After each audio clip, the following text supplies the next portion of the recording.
HighBridge, a division of Recorded Books, presents The Bishop's Daughter, a memoir by Honor Moore. Read by Honor Moore. Prologue. It is Easter, and in the darkness of the Cathedral of St. John the Divine, the singing soars in descant, the Gothic ceiling multiplying the clamor. And now, as if a great storm has ceased, there is no music, and in the silence held by 5,000 worshippers, there come 3 resounding knocks. And as we wait, the massive doors swing open. An ethereal shaft of sunlight floods the dark. The roar of the city breaks the gigantic quiet, and there, at the far end of the aisle, in a blaze of morning light, stands the tall figure of a man, my flesh and blood father, the bishop. When I was a child, I accepted my father as a force of imagination that flared and burst and coruscated, an instrument of transformation. During World War II, he had survived a Japanese bullet and had a scar to prove it. If my heart had been going this way instead of that, he announced once, rowing me across the lake in the Adirondacks, you would never have existed. Remembering his saying that now, I am startled. It was a joke, of course, but it was also the text of a lesson that endured throughout our life together. My father had supernatural powers. His fate had determined my existence. I was something he had made and would continue to make. Physical independence from my physical parents was one thing. I got too old to hold my mother's hand, too big to ride on my father's shoulders. But it took me decades to escape the enchantment of my father's priesthood. On Sundays and feast days, he became a giant in resplendent brocades, lifting his arms as he preached. Or on Easter as a child, I am bedecked in my new finery, and there he is, dressed in white, accompanied by vested acolytes, sweeping along the dusty street on his way to the church.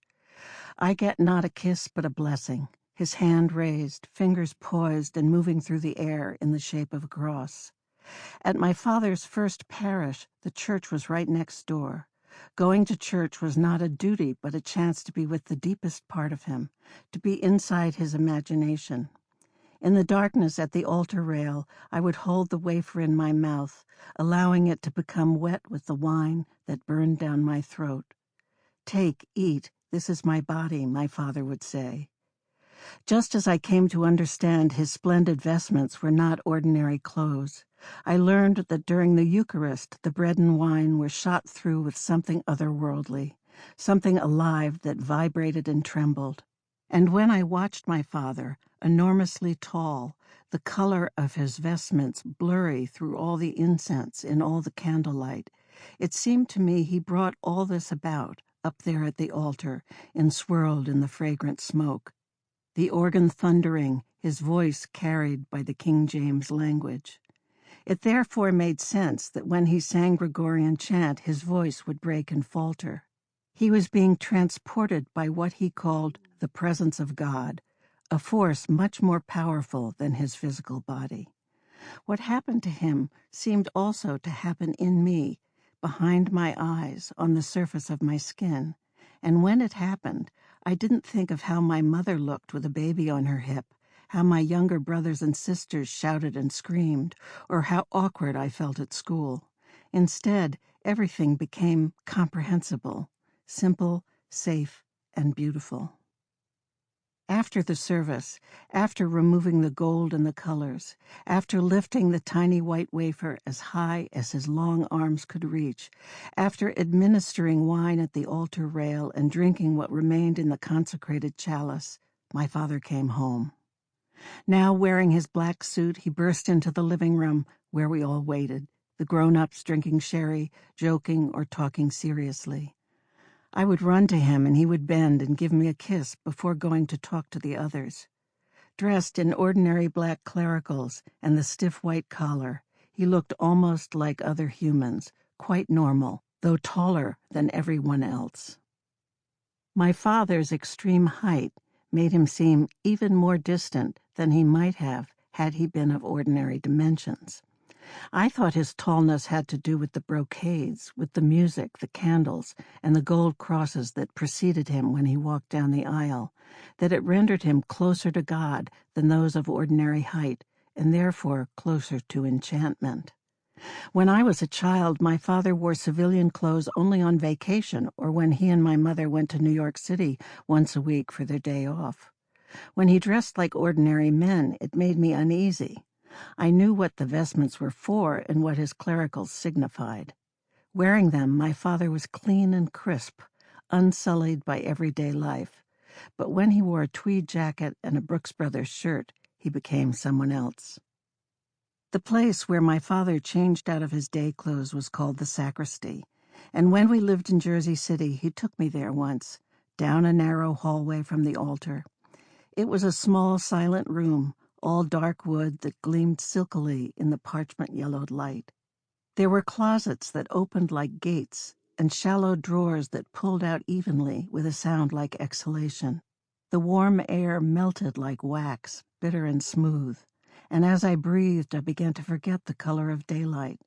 Here my father spoke to me in a grave voice, and familiar things had other names. Getting dressed was vesting.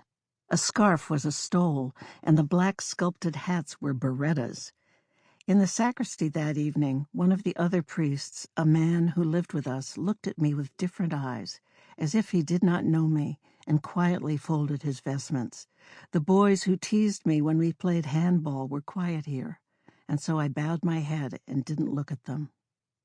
My father showed me what incense looked like dry, and where you put it in the brass censer, which looked like a lantern with holes in it.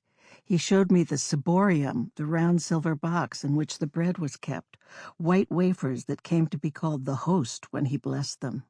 He put on a cassock, buttoning it from his neck down to his ankles, and opened a tall, narrow door to pull out a cotta, a white gathered garment with sleeves like wings.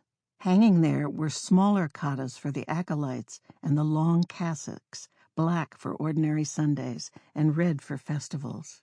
In another closet were the gold and brass crosses and candlesticks on long poles, and fat creamy candles and a crucifix that was real gold with a gold Jesus dead on it, and in a small cupboard with a caged door and a brass lock were communion vessels, silver chalices and silver plates, kept separate, I thought, so they wouldn't lose the touch of God. As my father opened the drawers for me, he explained the colors of the vestments, splayed like the clothes of saints I later saw in Italian paintings. Red for blood to commemorate the deaths of martyrs, and red for fire to celebrate the day flames burned on the heads of the apostles without setting their hair on fire. Purple for Advent, the waiting for Christmas, and for Lent, when Jesus went to the desert to pray for 40 days before he came back to Jerusalem on a donkey, holding a palm as a scepter, a week before his death. Black for Good Friday, the day Jesus died and light went out of everything, and every brass cross and icon in the church was veiled with black gauze. That day, every year, my father led all of us in the church in a procession to each of the 14 pictures of Jesus carrying the big wooden cross on his way up the hill called Calvary, where he would be crucified. There was a story for each picture. St. Veronica wiped the sweat and dirt from Jesus' face, and his face appeared on her towel. Jesus stumbled and fell, the cross was so heavy.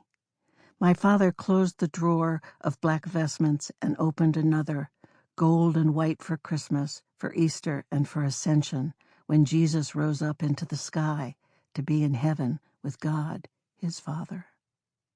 I believed I had been invited into the sacristy only because I was a little girl, that if I ever became a woman, I would no longer be allowed in, that once I became a woman, the smell that would come from me would cause violence to God, as if when I became a woman, I would have great stores of violence and sweat, enough to wipe out an entire town. The only female people who came into the sacristy were the women in the altar guild who wore flowered dresses and bowed their heads, or the nuns who wore black and, my mother said, were married to Jesus Christ. The women in flowered dresses ironed the cottages, and after the priests doused the chalices in a bowl of water and polished them with white linen, put them away. The nuns, my mother told me, had no hair under the crispy white caps beneath their black veils. They cropped their hair like men, she said, in order to sacrifice their vanity to the Lord. What is vanity? I asked her. Looking in the mirror too much, my mother said. Years later, my father told me that one Good Friday when I was little, after the 3-hour service, after hearing him tell the story of the 7 last words that Jesus spoke from the cross, of how a storm rent the walls of the great temple, of Mary watching her son die, I cried and cried. When he asked why I was crying, I said, because Jesus died. I don't remember any of that, but I could tell you the whole story. And as I told it, I would see the darkness that descended as the rain fell, the light that broke through a gash in the clouds as the sky cleared, how it sounded when the young man on the cross said, my God, why hast thou forsaken me? I would tell you about the rich old man, Joseph of Arimathea, who offered his own grave for Jesus at the last minute. I would make you see Jesus' face loosen as he finally died, and what I imagined Mary Magdalene looked like, sitting there on the ground, looking up at him, the vials and pots of fragrant ointment on her lap. In the sacristy, my father left being a father and a husband to become someone more like God. God who had a son but no daughters. God who had had a son without touching a woman. In the sacristy, as my father put on his vestments, I watched him become more and more like Jesus. When my father put on the long white alb and the colored chasuble over it and knelt at the altar and raised his arms, he became more like Jesus still, someone without skin, without smell, without weight, in a separate dimension where everything shone from within and existed beyond any sound but music. In the weeks before my father's death, the weather in New York was crystalline. It was April, and the leaves were coming in. There were a couple of days when we thought we could actually see the tiny pale green nubbles growing as we sat on the stoop watching people go by, imagining who they were and what they did. We were me, my father, and whatever other brother or sister was keeping watch now that the diagnosis was terminal. I was teaching 2 classes. On Wednesday evenings, I would read Fernando Pessoa or Paul Celan with student poets, and on Thursday mornings, lead a workshop where students talked about each other's nonfiction. Mornings, I walked my dog, returned telephone calls, and read student papers. The afternoons, I was in charge of my father. I hurried downtown to his house on Bank Street. When he woke up, I might sit with him near the window in the front of his living room and help him go through his mail, tossing empty envelopes toward the wastebasket, which was, inexplicably, several feet away. It was like a childhood game, and when I missed, the old competitive glint came into my father's eye. But now, when he aimed and threw, he missed too, and I bent to rescue the torn envelope or crumpled letter. We'd both collapse into giggles. Some letters, of course, he wanted to answer. I'd make a call, regretting an invitation, or take a bit of dictation, or I might say, you don't need to answer this. And he'd look up in utter astonishment, and I'd say, do you really want to spend what might be your last months answering mail? And then we'd both laugh, knowing there was no might about it, and that it would not be months at all. But what? He asked me more than once, looking at me as if I knew every answer to every question. What, Pop? I said. What's going to happen? His eyes were very wide. What do you think is going to happen? I would say, and I'd watch him think. I think I'll just go to sleep, he'd say, relieved. As April went on, he was less often awake when I got there. And so after I checked in, I might wander around the village to buy flowers for the house, have a cappuccino, just get out. Afternoons were quiet on those intimate streets, and as I walked, I could feel my father's love for his life on Bank Street. He had been a fixture here for years, a giant of a man with white hair, tilting from side to side. He had a hip problem, often walking Percy, his tiny Yorkshire terrier. There was a cafe on the corner, and directly across the street, a one-story shop with tall windows and what looked from the outside like a vaulted ceiling. It might once have been a stable, I thought. Eventually, I learned it had originally been a brothel. Now it housed a hairdresser who seemed always to have the most beautiful and exotic flowers in the room where he cut and styled hair. My hair had gotten too long. There had been no time to have it cut, and now the weather was warm. I'd have my hair done in the room with the flowers, I imagined. One afternoon I went into the shop. "Can you wash and blow-dry my hair?" The hairdresser looked at his schedule. "My father is dying," I said absurdly. "Can you wash my hair?" "Is your father Bishop Moore?" As he washed my hair later that day, he told me that his partner, the man sitting in the front room talking with a friend, the man in charge of the flower design company responsible for the amazing flowers, was a friend of my father's and had recently stopped him on the street to ask him to have supper. "I'm dying, you know," my father apparently said. When we got out into the front room, the hairdresser said to his partner, "This is Paul Moore's daughter." "Oh, I know Paul," the partner said. The hairdresser said, "And you saw him the other day. What was it he said?" "I'd rather keep that to myself," the partner said abruptly. I looked at the man's face. It was long and narrow and showed its years. He must have been about my age. What was my father's relationship to this man, I wondered. Did my father often have supper with his gay neighbors? When these men said, "Oh, I know Paul," how did they know him? For more than 6 years, I had known that my father had had secret male lovers all his life. But in spite of that revelation inside our immediate family, the details of his actual gay life remained hidden. My father's bisexuality had become part of the way I thought about him, but it was not something we talked about, and that silence contributed to the pain and awkwardness of our life together. Now, in the weeks before my father's death, I had encountered a gay man who seemed to know things about my father's life that I did not. Had this man who arranged flowers loved my father's long body, longed for his extraordinary smile, listened to his sufferings? Would he ever talk to me about what my father was like as a gay man? Would I want him to? If my father's privacy was his privilege, what of his life was I, his daughter, entitled to know?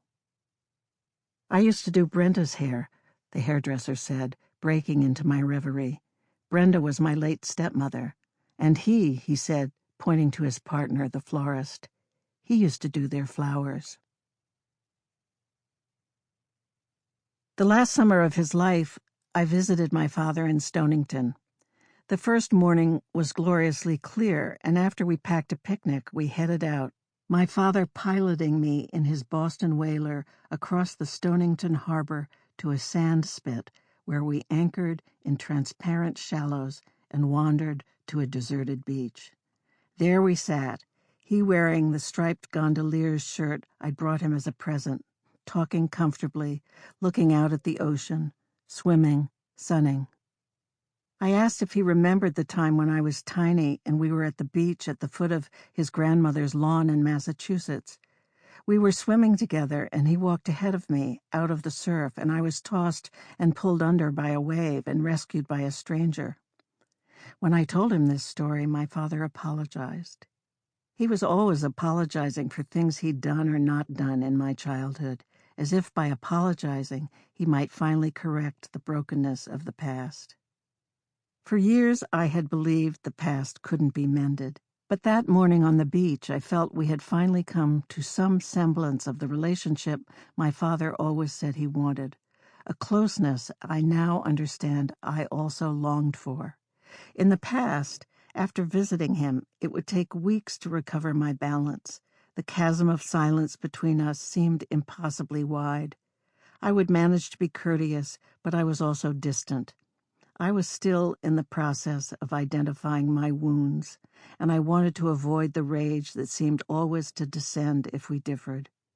But this time he had made such an effort, a dinner party, a trip to my stepmother's grave, that I could not help but be moved.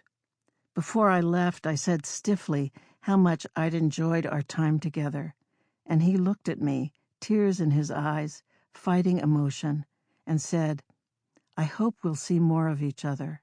It means a great deal to me." I watched myself then, a woman in her 50s, in that small, sunny room with her father in his 80s. There was so much unsaid between us. Would he ever talk to me about his love for the women he had married, of the nature of his love for men? Would I ever be able to make clear to him that it was safe to talk openly with me, that I wanted to talk about what had pulled us apart, and also the complicated experiences of love that might bring us together? Of course I embraced him, and of course I gave him a kiss goodbye, but I couldn't surrender myself. In the weeks before my father died, that restraint began to dissolve. At first, it took the form of empathy, sadness that he'd never returned to the Adirondacks, where he'd gone every summer of his life, except one during the war, or that he'd never celebrate Mass or preach again. As he got sicker, I spent more and more time at Bank Street, almost running from the subway station to the house. I didn't question this new urgency. I reveled in it.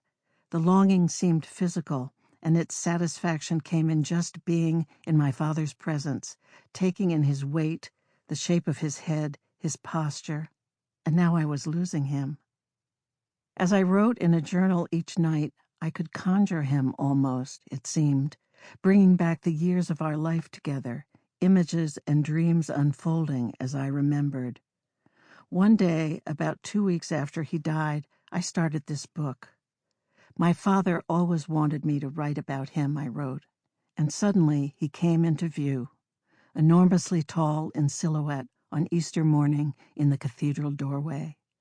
I had turned away from my father, but he had never turned entirely away from me.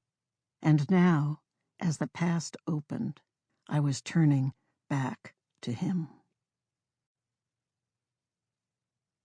Part 1. Father. 1. Prophet's Chamber. My father often told the story of St. Paul's conversion. On a road to Damascus, a Pharisee temple official and persecutor of Christians, then known as Saul of Tarsus, is brought to a halt by a sudden effulgence of such radiance he is shocked to unseeing. Out of the swirling dust, the blinding light, the merciless heat, he hears a voice. "Why do you persecute me?" "Who are you?" Saul responds. "I am Jesus, whom you persecute." It was clear always, when my father preached this story, that before his own conversion he considered that he too had been Saul, a privileged young man, a good churchman, virtuous enough, suddenly broken open. In the years after he was wounded in the war, he came to believe God had spared his life so that he could become holy. My mother reminded him of this when he learned, after recovering from his wound, that there was a chance he would not be sent back into combat. "It is not your fault that you cannot fight now," she wrote during their wartime courtship, "and because your life was saved, it seems to me it might mean that there are other things for you to do." My father was born in 1919, the beneficiary of vast wealth. He was a grandson of William H. Moore, who, as one of the Moore brothers of Chicago, had made a fortune in corporate mergers at the beginning of the 20th century. William died in 1923, and my grandfather Paul, for whom my father was named, was a lawyer who sat on boards of the companies his father and uncle founded. He also did some investing of his own. My father, the last of his 4 children, was a classic younger son. He was a beautiful child, but sickly as a little boy, awkward and incompetent athletically, especially in the wake of the accomplishments of his older brother, my Uncle Bill, who was a hockey star. When Paul was young, Bill told me, he had seizures. Seizures?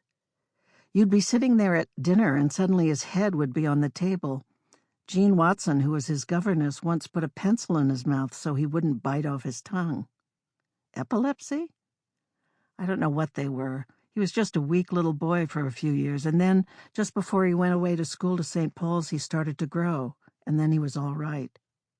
In photographs prominent on the grand piano in the living room at Hollow Hill, the gentleman's farm in New Jersey where my father grew up and which I visited as a child, Bill wears a St. Paul's jersey, then a Yale sweater, and holds a hockey stick, a lance of primogeniture. And my father, a sweet-faced blond boy, poses with his dog, a golden retriever called Laddie. As my father got older, his siblings one by one left for boarding school. His older sisters Fanny and Polly went to his mother's alma mater, the Master's School in Dobbs Ferry, New York, and Bill to St. Paul's School in New Hampshire, and so for 5 years young Paul was the only child at home. He was loved, he always remembered, too much, not only by his mother, but also by the governess Jean Watson, who was Scottish and had taken care of all 4 children. After they had all gone off to school, Jean moved out of her room in the big house, but she continued to live on the property, knitting sweaters and socks for her absent charges, their pictures crowding the tables of the small house my grandparents provided near the greenhouses.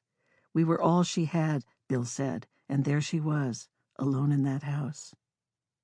I remember the cookies she gave you if you stopped to visit, and my father's guilt. I must go see Jean.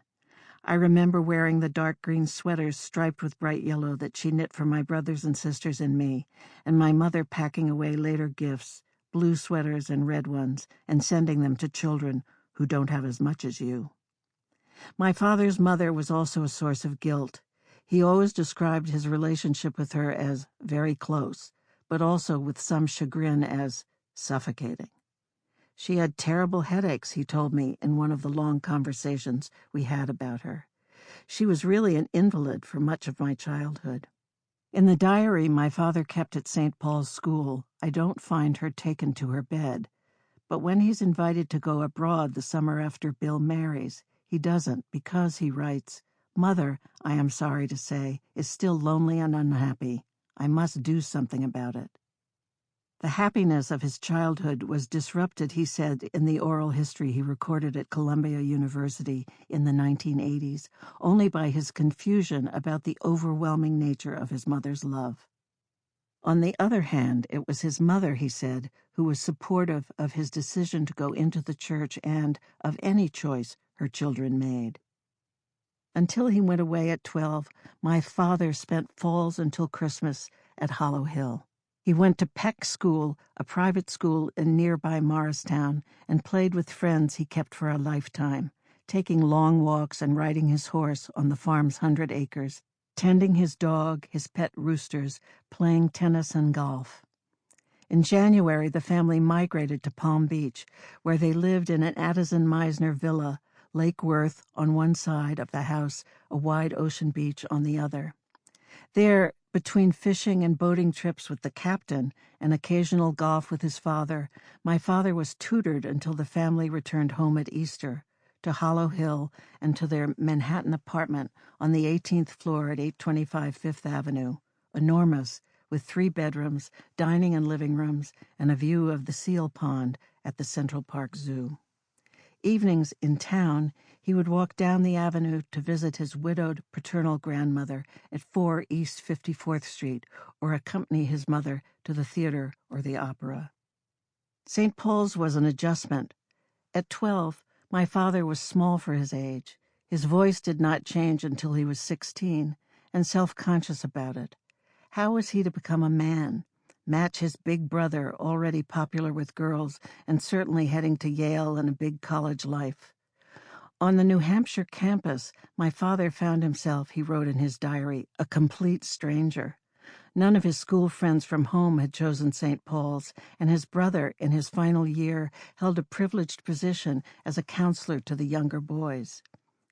Not every student came from a family as rich as the Moores, and while the school could hardly be described as diverse, all male, all white, only a sprinkling of Catholics and Jews, the quality of life in the stark, forbidding dormitory of 60 boys, like something out of an English novel, brought a leveling. Each boy lived in an alcove with a bed, a bureau, a chest, and one straight-back chair. Minimal personal decoration was allowed. The austerity of the sleeping quarters. Sample complete. Ready to continue?